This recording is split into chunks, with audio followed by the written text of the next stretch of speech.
Hello friends, मैं हूं अर्पित और आपका स्वागत है लॉर्ड्स ऑफ लिटरेचर पर।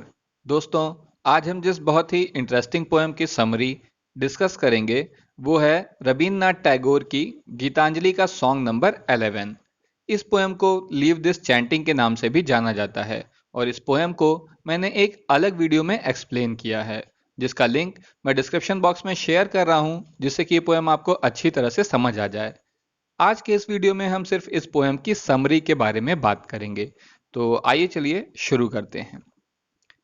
The poet sees a devotee alone in the corner of the temple with all the doors locked. तो यहाँ पर जो पोएट है रविन्द्रनाथ टैगोर, वो एक डिवोटी को यानी एक श्रद्धालु को देखते हैं जो कि मंदिर के एक कॉर्नर में किसी कोने पर है और सारे दरवाजे मंदिर के बंद हैं। He performs a song in honour of God. और वो ईश्वर के सम्मान में एक गीत गा रहा है, यानी कोई भजन जैसी कोई चीज वो गा रहा है। The poet ask him to leave the poem. तो यहाँ पर ये क्या कह रहा है, जो पोएट है वो उस श्रद्धालु से कह रहा है कि तुम ये जो गीत गा रहे हो इसे छोड़ दो। Leave the poem to sing, यानी इसे गाना छोड़ दो। And to say the beats, और तुम्हारे हाथों में ये जो माला है इसे फेरना भी बंद कर दो। The poet ask him to open his eyes and see that there is no deity in front of him. इसके बाद पोएट कहता है उस श्रद्धालु से कि तुम अपनी आंखें खोलकर देखो कि तुम्हारे सामने कोई डेटी नहीं है, कोई देवी या कोई भगवान नहीं है।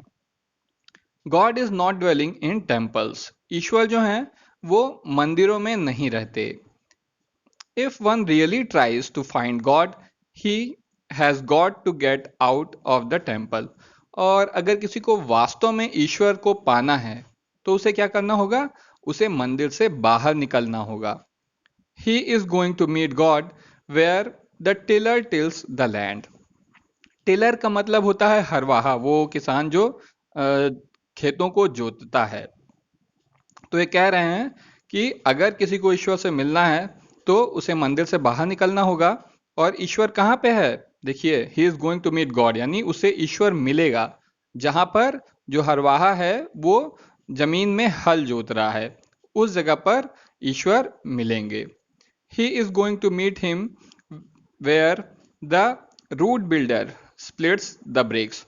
और वो ईश्वर से वहां पर मिल पाएगा जहां पर कोई रूट बिल्डर यानी कि कोई श्रमिक, कोई मजदूर पत्थरों को तोड़ रहा है। तो इन जगहों पर ही ईश्वर हमें मिल सकते हैं, ना कि किसी मंदिर में। God is still with these people. तो ये कह रहे हैं कि ईश्वर जो है वो ऐसे मेहनती लोगों के साथ है, वेदर इट्स सन और शावर, चाहे ये धूप का समय हो या फिर बारिश हो रही हो, यानी हर स्थिति में ईश्वर उनके साथ है। Poet says that God's garment are often coated with dust. इसके बाद पोएट क्या कहता है कि ईश्वर के जो कपड़े हैं वो अक्सर धूल से भरे हुए होते हैं। Like these modest hard working people, जैसे कि इन मेहनती गरीब परिश्रम करने वाले लोगों के कपड़े धूल से सने होते हैं, उसी तरह ईश्वर के कपड़े भी धूल से भरे हुए होते हैं। He ask the seeker of God to throw off his holy mantle. Mantle मतलब वो जो पवित्र सा कपड़ा होता है लबादा जैसा, जिसे ओढ़े रहते हैं पुजारी लोग। तो ये कह रहे हैं कि जो सीकर है यानी कि जो श्रद्धालु है, डिवोटी है, उससे कह रहे हैं कि तुम अपना ये जो कपड़ा है तुम्हारा जो तुमने ओढ़ रखा है इसे फेंक दो।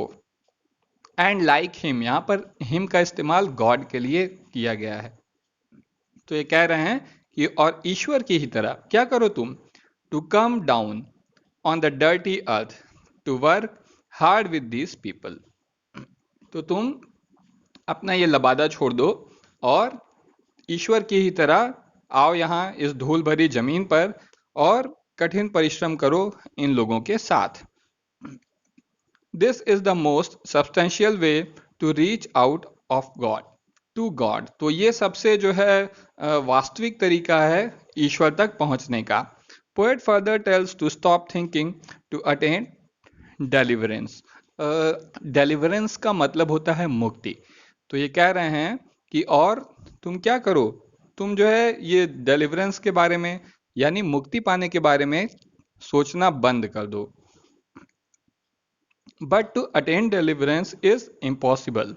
और ये भी कह रहे हैं कि जो डिलीवरेंस को अटेंड करना यानी मुक्ति पाना है वो असंभव है। क्यों असंभव है, आगे देखिए।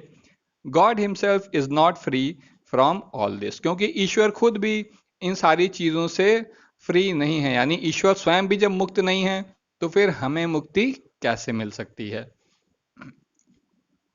God has taken upon himself the difficult task of creation. ईश्वर ने खुद ही अपने लिए एक बहुत ही डिफिकल्ट टास्क लिया हुआ है, और वो टास्क क्या है, वो है क्रिएशन का टास्क, क्योंकि ईश्वर सभी चीजों को क्रिएट करते हैं, हर चीज को बनाते हैं इस दुनिया में। God is not only a creator but also take care of everything on this earth. ईश्वर न केवल सिर्फ क्रिएटर है बल्कि वो हर चीज का ख्याल भी रखता है जो कि इस धरती पर है। God is bound of his duty forever. और ईश्वर अपनी इस ड्यूटी से हमेशा के लिए बंधे हुए हैं, तो इसका मतलब वो मुक्त नहीं है, क्योंकि वो भी एक ड्यूटी से बंधे हुए हैं। There is no other way than hard work to attain God. और ईश्वर को पाने का कोई और तरीका नहीं है हार्ड वर्क के अलावा, यानी कठिन परिश्रम के अलावा। Poet ask the worshipper to come out from his meditation. इसके बाद क्या कहते हैं, पोएट कहते हैं वर्शिपर से यानी श्रद्धालु से कि तुम अपने मेडिटेशन से, जो तुम ये ध्यान लगा रहे हो, उससे तुम बाहर आओ। He says that God could not be found through meditation. और वो क्या कह रहे हैं कि ईश्वर को इस मेडिटेशन के द्वारा नहीं पाया जा सकता है, और through offering flowers and essence. Flower का मतलब आप लोग जानते ही हैं, एसेंस का मतलब होता है मंदिर में जो धूप बत्ती अगरबत्ती वगैरह जलाई जाती हैं, तरह तरह की महक वाली चीजें, तो उसे कह रहे हैं कि ईश्वर को इन फूलों से और इस एसेंस से नहीं पाया जा सकता है। All these efforts are futile, और ये सारे प्रयास जो हैं ये व्यर्थ हैं। Poet further says that there is no harm in our clothes gets dirty and stained.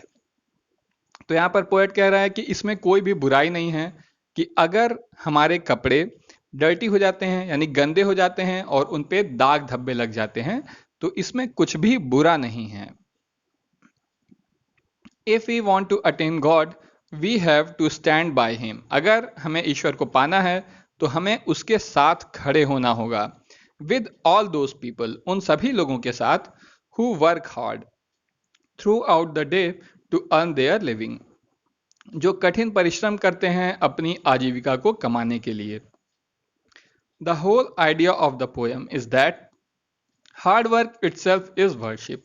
तो आप देख सकते हैं कि इस पोएम का पूरा आइडिया यह है कि जो कठिन परिश्रम है वो अपने आप में ही एक पूजा है। जैसे कहा जाता है ना कि वर्क इज वर्शिप, तो उसी तरह से ये पोएम जो है ये इसी फिलॉसफी पर बेस्ड है कि वर्क इज वर्शिप। तो दोस्तों, उम्मीद है कि वीडियो आपको ज़रूर पसंद आया होगा और आपने अब तक ये चैनल भी सब्सक्राइब कर दिया होगा। नहीं किया तो अभी कर सकते हैं, और अगर किसी टॉपिक पर आप वीडियो चाहते हैं तो प्लीज़ मुझे कमेंट सेक्शन में कमेंट करके बताइए। आज के लिए बस इतना ही।